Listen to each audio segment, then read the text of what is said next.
Ada pertanyaan dari Hendrik. Apakah semua penghasilan di luar gaji juga wajib disisihkan persepuluhannya?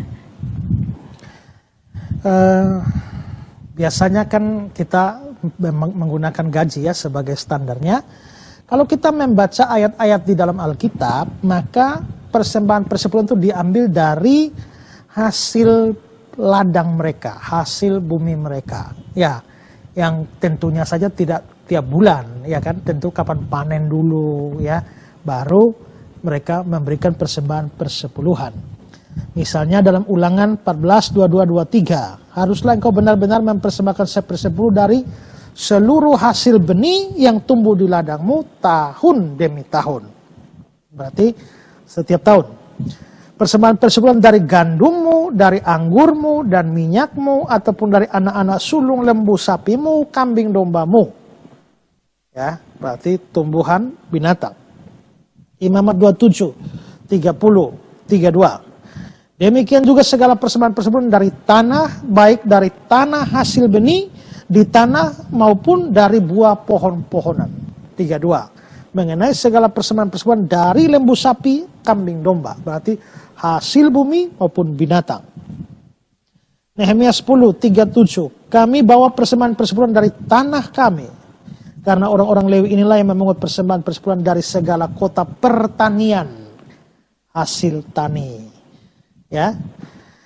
Nah, lalu Lukas di dalam perjanjian baru ada Lukas 18 ayat 11-12 itu memang doa orang Farisi yang membanggakan dirinya, tapi dia bilang, aku berpuasa 2 kali seminggu, aku memberikan 1/10 dari segala penghasilanku.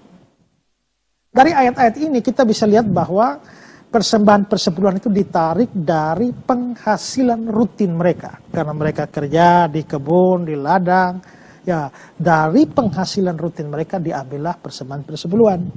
Nah, karena kita sekarang ini kerjanya tidak semua orang kerjanya di pertanian dan lain sebagainya. Nah, kebanyakan kita kerja ya sistem penggajian sekarang bulanan, maka persembahan persepuluhan kita berikan dari gaji kita.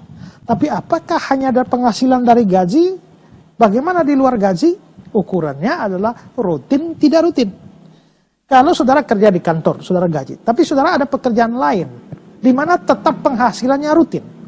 Maka semua penghasilan saudara yang sifatnya rutin, saudara mengambil persembahan persepuluhan dari situ. Kalau tidak rutin, ya tidak usah. Ya, misalnya jual tanah. Kalau kecuali saudara kerjanya memang sebagai penjual tanah, ya, atau maklar tanah. Tapi kalau hanya saudara punya tanah dan saudara jual, itu kan hanya sekali saja. Itu tidak perlu persembahan persepuluhan. Mau beri persembahan syukur ya silakan. Jumlahnya ya terserah saudara. Ya berapa saja. Tahu-tahu dapat uang kaget. Nah, dapat uang kaget itu kan tidak rutin kan.